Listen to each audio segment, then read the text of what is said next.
Yes. Welcome all सगळ्यांचं दुसऱ्या भागामध्ये स्वागत आहे. तर बघा ह्याच्यामध्ये बेसिकली आपण बघितलेलं आता या भागामध्ये बघा India during the Maurya period तर त्याच्यामध्ये आपण अशोक सम्राट किंवा मौर्य साम्राज्याचं कुठपर्यंत राज्य होतं, तर ते बेसिकली बघा इथं आपण बोललो सौराष्ट्र, गुजरातमध्ये कच्छ वगैरे ह्याचं बोलण्यात आलं आहे. नंतर आपण म्हणण्यात आलं होतं कलिंगा, तर हा आपला ओडिसा इथे आपण बघू शकतो. नंतर आपण इथे आंध्र प्रदेश, तामिळनाडू हे काही जागा बघू शकतो. प्लस मग नंतर या ठिकाणी बघायला गेलं अफगाणिस्तान आणि नेपाळ. तर इथपर्यंत आपलं सम्राट अशोक यांचं काय म्हणू शकतो आपण सम्राट अशोकांचे अ, अ, साम्राज्य हे विस्तारलेलं होतं. सम्राट अशोकांचं साम्राज्य हे विस्तारलेलं होतं. आपण बघूया. तर त्यांच्यामधलं आपण एक कलिंगा वॉर जे आपण बघितलं म्हणजे कलिंगाचे युद्ध जे आपण बोलत होतो, की त्यांच्यासोबत त्यांनी लढाई करून कलिंगा राजाबरोबर लढाई करून त्यांनी ओडिसा हा प्रदेश जिंकला. तर त्याचबद्दल आपण बघूया. तर बघा कलिंगाच्या युद्धातील रक्तपात पाहून अशोकाने पुन्हा कधी युद्ध न करायचे निर्णय घेतले. सत्य, अहिंसा, इंद्रप्राप्ती, दया इत्यादी श्रमावृत्ती अ, स श्रम श्रमवृत्ती हे गुण त्यांच्या दृष्टीने महत्त्वाचे होते. त्याचा संदेश लोकांपर्यंत पोहोचवण्यासाठी त्यांनी ठिकठिकाणी शिलालेख व स्तब्धलेख कोरले. तर हे लेख ब्राह्मी लिपीत आहेत. या लेखांमध्ये त्यांनी स्वतःचा उल्लेख देवानं दियो देवानं दियो प्रियदर्शी म्हणजे देवांचा प्रिय प्रियदर्शी असा केलेला आहे.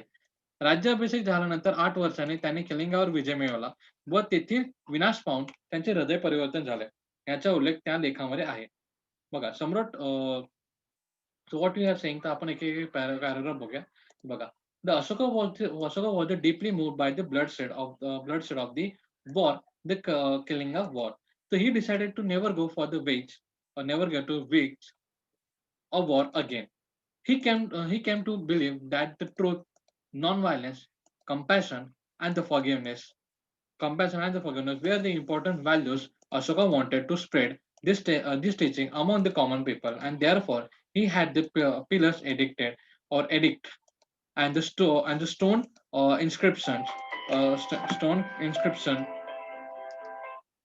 stone or engraved throughout his kingdom. And this writing in this Brahmi script. So in this inscription, he is referred to the Dayanamo, or the we can say the sorry, Devanamapiyo, Devanamapiyo Piyadasi, Devanamapiyo Piyadasi. That's the beloved of the God, and he who looks on with affection. And after the inscription state that the 8th year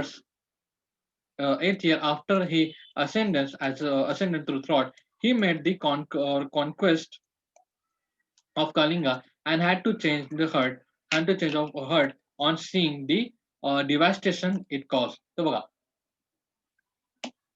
what we are basically saying तर आपण काय basically बोलतोय तर बघा, याच्यामध्ये काय झालं, की कलिंगा वॉर आता कलिंगा वॉर म्हणजे कलिंगाचं युद्ध हे आपण आता बघितलं ओडिसामध्ये झालेलं कलिंगाचं युद्ध आपण बघितलं. त्या कलिंगाच्या युद्धामध्ये झालं काय, तर खूप रक्तपात झाला. खूप म्हणजे खूप रक्तपात झाला. खूप म्हणजे लिटरली तिथं असं म्हणण्यात येतं की तिकडं एक नदी आहे. ती नदी खून की नदी बन चुकी थी. खून की नदी म्हणजे त्या रक्तपातमध्ये एवढं रक्त सांडलं होतं, की ती नदीचा रंग अक्षरशः लाल झाला होता. नदीचा रंग अक्षरशः लाल झाला होता, असं तिथं म्हणण्यात येतं. तिथेच उल्लेख कलिंगा वॉर म्हणून करण्यात आला होता. तर इन्सिडेंट नंतर किंवा आपण बोलतो, की अ, या इन्सिडेंट नंतर किंवा घटनेनंतर सम्राट अशोक यांचे मतपरिवर्तन झाले. त्यांनी मग नंतर आपण कधीही युद्ध करणार नाही, अशा प्रकारचे एका प्रकारे त्यांनी ठरवलं होतं. आणि नंतर त्यांनी अ, द द दया, शांती, नंतर माफी करणे किंवा इंद्रप्रती दया, नंतर क्षमावृत्ती, अहिंसा, सत्य, that is truth, non violence, compassion and the forgiveness हे जे 4 पिलर्स आहे, हे जे 4 टीचिंग्स आहे, म्हणजे हे जे 4 हे जे 4 गोष्टी हे जे 4 ज्ञानाच्या गोष्टी, चांगल्या गोष्टी त्यांनी लोकांपर्यंत पोहोचावे यासाठी त्यांनी काय केलं होतं, त्यांनी लोकांपर्यंत पोहोचावे यासाठी त्यांनी काय केलं होतं, खूप असं म्हणजे पिलर्स त्यांनी बनवले. त्याच्यासाठी त्यांनी अशोका स्तंभ बनवले आणि त्याच्यामध्ये त्यांनी स्वतःचा उल्लेख काय करून घेणार, तर देवाचा द प्रिय अ, अ, प्रिय प्रियदर्शी म्हणजे देवानं पियो प्रियदर्शी म्हणजेच काय, की आय एम दी और वी कॅन से दॅट देवाचं प्रिय प्रियदर्शन आहे. म्हणजे I am the I am the person who God loves. म्हणजे मला म्हणजे देव हा माझ्यावरती जास्त प्रेम करतो, अशा प्रकारचे ते स्वतःला समजत असेल आणि त्यांनी दाखवलेल्या प्रत्येक मार्गावरती मी चालणार, अशा प्रकारे अशा प्रकारे सम्राट अशोक होते आणि त्याचा उल्लेख असा केला जायचा, राइट? तर त्यांनी स्वतःही त्यांचा उल्लेख असाच केलेला, की त्याचा आपण बोलतो देवानं पियो पियदसी. देवानो पियो पियदसी अशा प्रकारचा त्यांचा उल्लेख होता, राइट? सो या सगळ्या गोष्टी झाल्यानंतर त्यांनी काय केलं, तर अहिंसा, सत्य, अहिंसा, सत्य, त्यानंतर बोलू शकतो की दया, क्षमावृत्ती, हे जे 4 जे त्यांचे शिकवण होते, हे पुन्हा सगळीकडे पसरावे यासाठी त्यांनी काय केलं होतं, स्तंभ बांधले होते. स्तंभ बांधलेला असं बघू शकतो आणि हा जो सगळीकडे पसरावा, ही जी शिकवण सगळीकडे पसरावा यासाठी त्यांनी प्रयत्न केलेले आपण बघू शकतो. बघा, नंतर काय झालं, तर सम्राट अशोकाच्या दिल्ली दॅट इज टोपडा येथील येथील एक लेखात येथील एक लेखात वटवाघने, माकडे, गेंडे इत्यादींचे शिकार करू नये. जंगलाचे वणवे लावू नये, म्हणजे जंगलात वणवे लावू नये, असे सत्य निर्बंध लिहून ठेवले होते. म्हणजे बघा, सम्राट अशोक यांनी काय दिलं होतं, सम्राट अशोकांचा आपल्याला फोटो इथे दिसतोय. तर बघा, युद्धानंतर ते कितीतरी म्हणजे आपण बोलू शकतो सम्राट अशोक एक खूप ब्रेव्ह किंवा एक खूप लढाई करण्यामध्ये तरबेज होते. परंतु किलिंगा वॉर नंतर, किलिंगा लढाईनंतर ते एकदम शांत झाले. म्हणजे लढाईला आपण जाणार नाही. We will not go for the non violence, म्हणजे अहिंसेला आपण जाणार नाही. आपण शांततेच्या मार्गाने, ह्याच्या मार्गाने आपण जीवन जगू, ह्याचं त्यांनी एक प्रण घेतलेलं आपण असं बेसिकली बोलू शकतो. आणि त्यांनी त्यासोबत म्हणजे बघा, दया, क्षमा, सत्य, अहिंसा म्हणजे काय, we can say the compassion, forgiveness, compassion and the truth and again we truth and again we can say the क्षमा, शांती and the silent peace. या ज्या गोष्टी आहेत ह्यांना त्यांनी काय केलं होतं, ह्यांना बेसिकली त्यांनी एक बढावा दिला होता आणि हे सगळीकडे शिकावं आणि हे जे गोष्टी होते ते त्यांनी स्वीकारलेले होते, right? So see non violence, compassion, truth and the forgiveness, हे जे 4 गोष्टी होते ते आपण बघू शकतो, राइट? आणि त्याच्यानंतर ते एकदम शांत झालेले आपण बघू शकतो. So means he becomes the great king at the time. So this was the thing. तर अशा प्रकारे आपण बघू शकतो. आणि त्यासोबतच त्यांनी काय केलं होतं, तर द नेक्स्ट सम्राट Ashoka did. So see an inscription of the Emperor Ashoka at the Delhi Topada shows that he had put the strict restriction on the hunting of bats, monkey, rhinoceros and on setting the fire to forest. म्हणजे कोणत्याही प्रकारचे जंगली लोकांना किंवा जंगली लोकांना नाही आपण बोलतो, जंगली प्राण्यांना कोणत्याही प्रकारचा त्रास देऊ नये, अशा प्रकारचा त्यांनी सुद्धा आदेश दिलेला किंवा अशा प्रकारचं त्यांनी लिहिलेलं सुद्धा आपण बोलतो. बघा, बघा म्हणजे बघा, प्राण्यांचे शिकार करू नये किंवा त्यांना मारू नये किंवा त्यासोबतच आपण बोलत होतो, की जंगलाला वनवे लावू नये, वनवे लागू नये. यासाठी सुद्धा त्यांनी कष्ट घेतलेले. म्हणजे यासाठी सुद्धा त्यांनी कष्ट घेतलेले आपण बघू शकतो किंवा त्यासाठी त्यांनी लोकांना तसा संदेश देण्याचं सुद्धा त्यांनी काम केलेलं आहे. आता पुढचं आपण बघूया, की सम्राट अशोक यांचे धर्म परिवर्तनाचे कार्य. तर बघा, अशोकाने स्वतः बौद्ध धर्माचा स्वीकार केला होता. त्याने पाटलीपुत्र येथे बौद्ध धर्माची 3री परिषद बोलावली होती. बौद्ध धर्माच्या प्रसारासाठी अशोकाने त्यांचा मुलगा महेंद्र व त्यांची मुलगी संघमित्रा यांनी श्रीलंकेस पाठवले होते.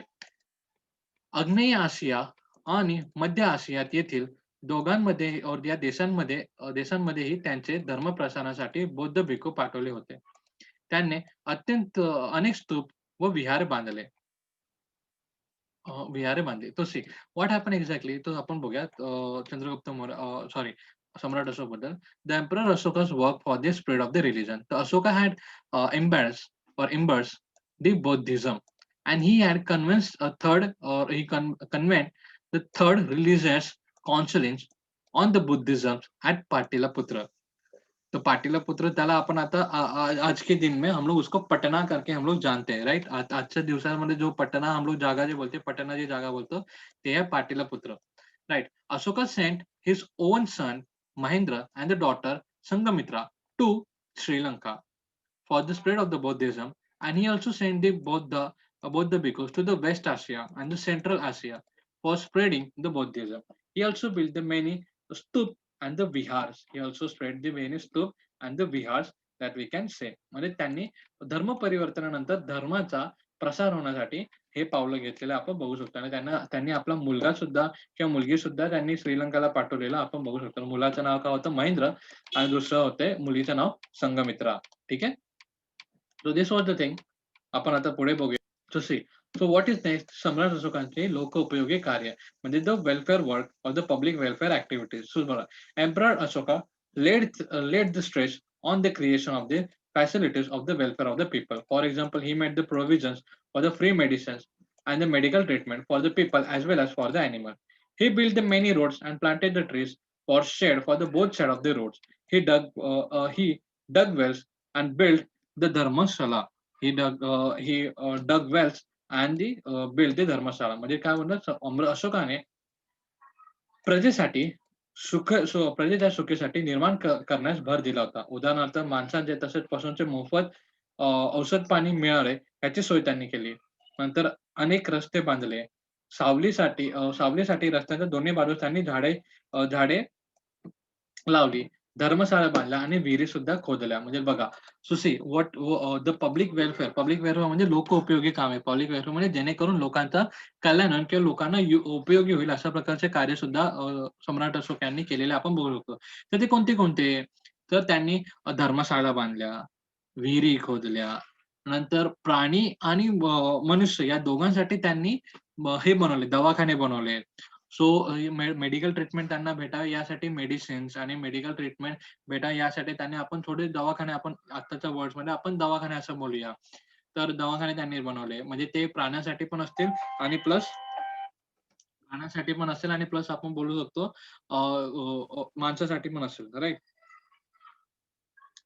माणसासाठी पण असतात आणि नंतर आपण बेसिकली बोललो होतो की एवढंच नाही, नंतर बोथ साइड्स मध्ये त्यांनी रस्त्याच्या दोन्ही बाजूला त्यांनी काय केलेलं आपण बघू शकतो, रस्त्याच्या दोन्ही बाजूला त्यांनी झाडे लावली, की जेणेकरून जो काही चालणारा व्यक्ती असेल किंवा जो काही प्रवासी असेल त्याला काय भेटेल, तर त्याला बेसिकली सावली भेटेल. आणि त्यांनी म्हणजे विहीर इथं खोदलेलंच आहे, ही डग दी वेल फॉर दी वॉटर. तर अशा प्रकारचं त्यांनी कार्य केलेले म्हणजे लोकांच्या सम्राट अशोक यांनी लोकोपयोगी कामे केलेले आपण बघू शकतो बघा.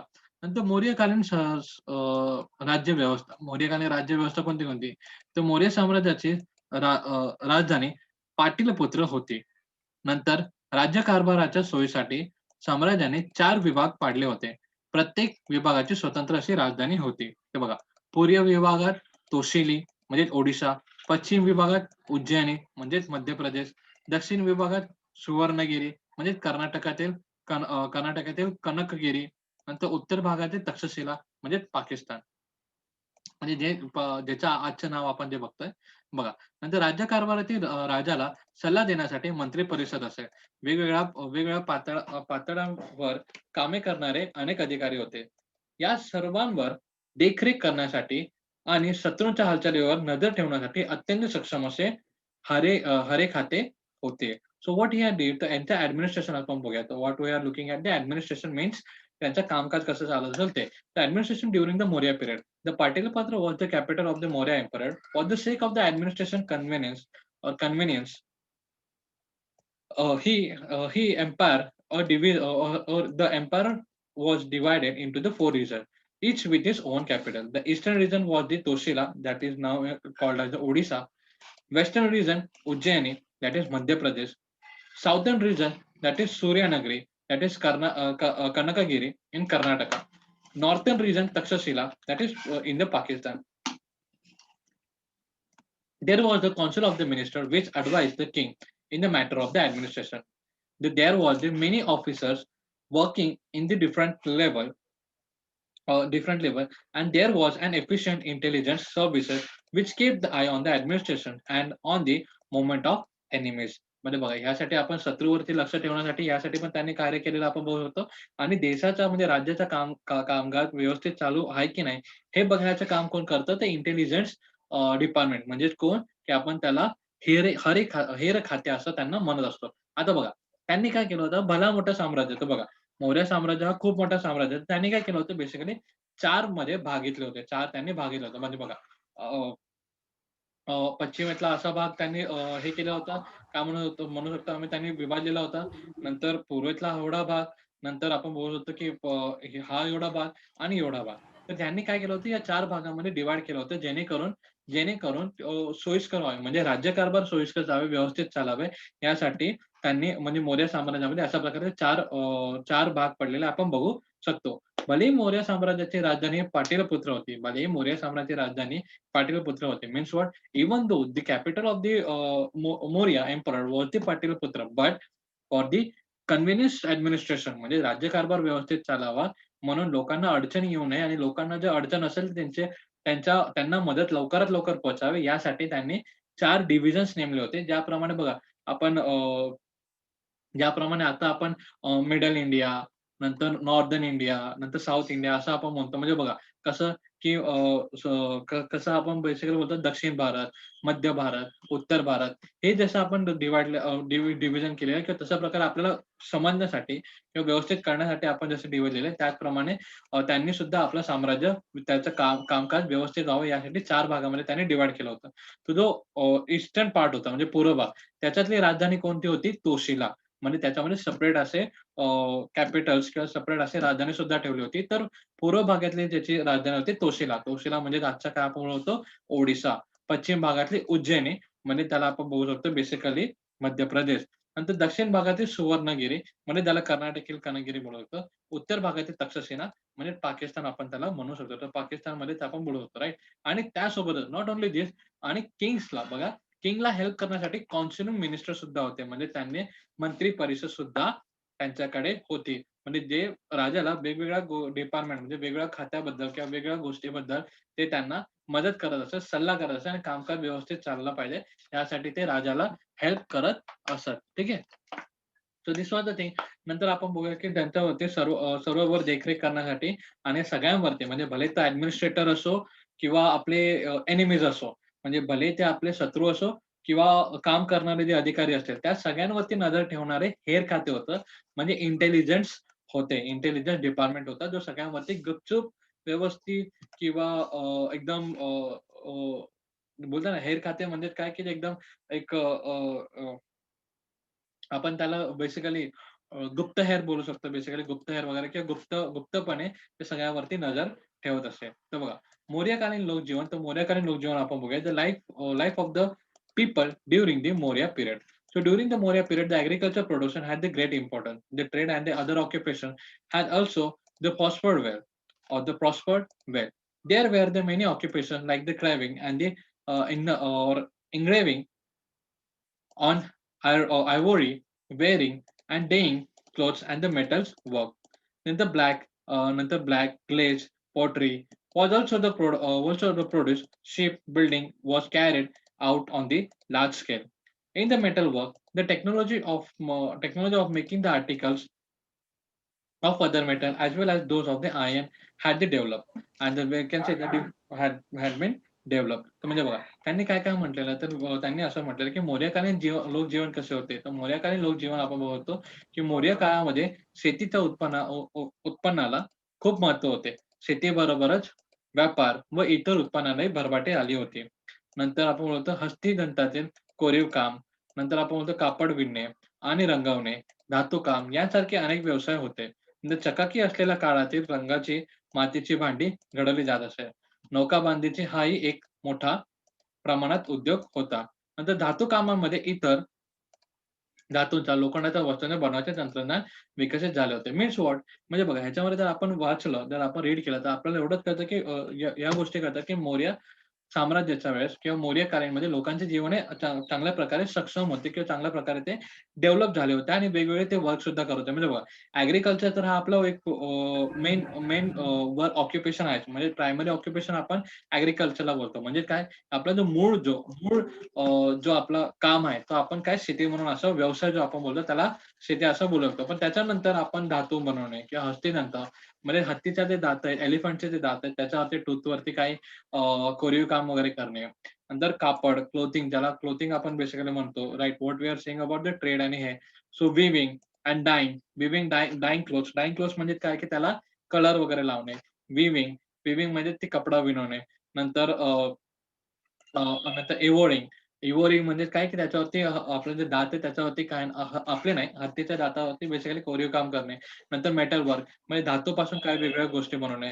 नंतर त्याचप्रमाणे मडके वगैरे बनवणे आणि वेगळे सामान बनवणे. ह्या सगळ्या गोष्टीमध्ये आपण डेव्हलप झालो होतो आणि धातूंचं सुद्धा तंत्रज्ञान विकसित झालं होतं. धातू वापरण्याचं सुद्धा तंत्रज्ञान विकसित झालं होतं आणि प्लस नौकाबंदी म्हणजे बोट मेकिंग म्हणजे शिप मेकिंग ज्याला आपण बोलतो शिप बिल्डिंग हे सुद्धा हे शिप बिल्डिंग हे सुद्धा ह्याचे जे टेक्निक आहे ते डेव्हलप झालेली होती. ठीक आहे. So this was the thing, and this is how the life of the people at the time of the Maurya emperor म्हणजे मौर्य साम्राज्य जेव्हा होतं तेव्हा त्यांचं लोकांचं जीवन कसं होतं ते आपण बघितलेलं आहे. So the different festivals and the functions where they celebrated in the village and the towns. The dance and the music concert were the part of the entertainment. Wrestling bouts and the chariot race were the popular. So where the board games and the chess were called as the Ashtapad. The chess were called as the Ashtapad. म्हणजे बघा, नगरांमध्ये व ग्रामांमध्ये उत्सव तर समारंभ साजरे होत असतात. म्हणजे लोकांमध्ये मनोरंजनाचे नृत्य नाट्याचे कार्यक्रम होत असेल. कुस्तीचा खेळ, रथांची शर्यत लोकप्रिय होते. सोंगड्यांचा खेळ व बुद्धिबळाचे खेळण्यासारखे खेळ आवडीचे होते. व बुद्धिबळाला अष्टपद असे नाव भेटत असे. तर बघा, व्हॉट दे आर सेइंग तर ते आपल्याला हे सांगतात की म्हणजे त्याच वेळेस फक्त व्यवसायामध्येच वृद्धी नव्हती. म्हणजे त्यावेळेस मौर्य काळामध्ये फक्त व्यवसायामध्येच वृद्धी नव्हती, तर ती वृद्धी हळू लोकांमध्ये मनोरंजन करण्यासाठी, तर नगरामध्ये उत्सव वगैरे साजरे ज्याप्रमाणे आता आपण दिवाळी, दसरा, ईद, ख्रिसमस हे जे सेलिब्रेट करतो आपण त्याचप्रमाणे ते लोकं सुद्धा वेगवेगळे उत्सव हे सेलिब्रेट करत होते, राइट? आणि त्यासोबतच एवढंच नाही की तेवढं हेच नाही तर खेळ वगैरे ज्याप्रमाणे आता क्रिकेट, फुटबॉल, नंतर रेसलिंग हे सारखे गेम कसे आपण आता एन्जॉय करत होतो, त्याचप्रमाणे पहिले सुद्धा एन्जॉय केले जात असतात. आणि रेसलिंग वगैरे हे जे खेळ आहेत ते एन्जॉय करत होतात आणि त्यांच्यामधला एक सर्वात एक आवडीचा खेळ आपण बुद्धिबळ म्हणजे चेस. चेस तर वी ऑल नो बुद्धिबळ चेस आपण त्याला सगळ्यांनाच माहितीच आहे. तर त्या चेसला पहिले अष्टपद असं म्हणत होतं. बुद्धिबळाला पहिले अष्टपद असं आपण म्हणत होतो. ठीक आहे. So this was the thing yes. This is the thing and this is how they live basically. तर त्याच्यामधलं आपण एक डू यू नो सेशन बघूया. The official seal of the government of India is based on the capital or the pillar head of the Ashoka pillar or the Sarnath at Sarnath. The Ashoka pillar has the four lions and the horizontal strip below each lion is the wheel or the chakra. We can wave only the one this chakra at the time. This or there is the one horse on the one side and the bull on the other side of the chakra. Similarly, on the side of the side is not in the view on the seal. There is an elephant and the lion and the earlier side is of the चक्रा. तर बघा त्यांनी आपल्याला काय सांगितलंय तर बघा ह्या चक्राबद्दल आपण माहिती घेणार आहोत. बघा हा जो चक्र आपण बघतोय त्याच्यामध्ये आपल्याला काय काय सांगितलंय तर बघा भारताची राजमुद्रा सारनाथ येथे येथील अशोक स्तंभाच्या आधारे हे बघा सारनाथ येथे अशोक स्तंभाच्या आधारे तयार करण्यात आली आहे. सारनाथ येथील मूळ स्तंभावर 4 सिंह आहेत. प्रत्येक सिंहाच्या प्रतिमेखाली आडवा पट्टीवर चक्र आहे. बघा या ठिकाणी जे आपल्याला बोलतात आडव्या पट्टीवर आपलं चक्र बघा 1, 2, 3, 4 तर 4 असे लायन्स आणि प्रत्येक 4 लायन्सच्या खाली म्हणजे लायन्सच्या खाली आपल्याला बेसिकली हे जे चक्र आपल्याला दिसून येतं आणि प्रत्येक लायन्सच्या खाली बघा इथे एक चक्र आहे. सेकंड वालाच्या ह्याच्या खाली पण चक्र आहे. थर्ड वालाच्या खाली पण चक्र आहे आणि फोर्थ वाला ह्याच्यासाठी मध्ये सुद्धा चक्र आहे. तर बघा नीट बघा हा जो चक्र या चक्राबद्दल आपण सगळे बोलत आहोत. त्यालाच आपण अशोक चक्र असं सुद्धा आपण त्यांना मानत असतो. अशोक चक्र सुद्धा आपण त्याला मानत असतो. आणि या अशोक चक्रामध्ये बेसिकली कसं आहे, तर याच्यामध्ये बघा एका साइडला आपल्याला बैल दिसतो, एका साइडला आपल्याला घोडा दिसतो. एका साइडला आपल्याला बैल दिसतो, तर एका साइडला आपल्याला घोडा दिसतो. त्याचप्रमाणे त्याच्यामध्ये हत्ती व सिंह हे दोन्ही प्राणी आहेत. परंतु ते अपोझिट असल्या कारणाने आपल्याला ते दिसत नाही. तर ह्याच्या मागे आपल्याकडे हत्ती पण आहे आणि इथं सिंह सुद्धा आहे. हत्ती सुद्धा आहे आणि सिंह सुद्धा आहे. तर lion and elephant are also there. To see how many animals are there like below that 4 lion म्हणजे त्या 4 लायन म्हणजे 4 सिंहाच्या खाली किती प्राणी आहेत? तर 4 आहेत. तर कोणते कोणते? हॉर्स आहे, बुल आहे, एलिफंट आहे अँड लायन.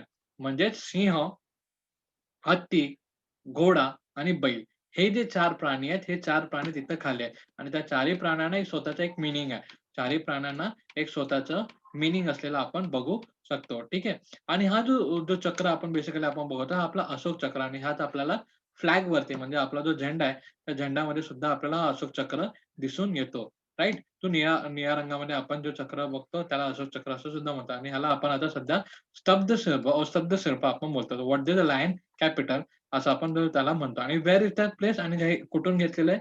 तर हा जो प्लेस आहे आपल्याला कुठे राजमुद्रा, सारनाथ येथे अशोक स्तंभात आपण सारनाथ हा जो प्लेस आहे, तो Sarnath at the place there we can see this cell आणि अशा प्रकारच्या अशोक स्तंभावरती हा एक 4 सिंहावाला आपण बघू शकतो आणि त्याच्या खाली बघा त्या वरती पण 4 सिंह आहेत आणि खाली सुद्धा 4 एनिमल्स आहेत. ते 4 एनिमल्स कोणते?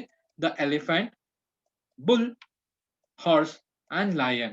तर हे जे 4 आपण बघू शकतो. ठीक आहे. So this was the thing. This is all about the. मग नंतर पुढे आर्ट एंड कल्चर कसं होतं त्यात we will look at in the okay. So see just hold on. Just give me a second.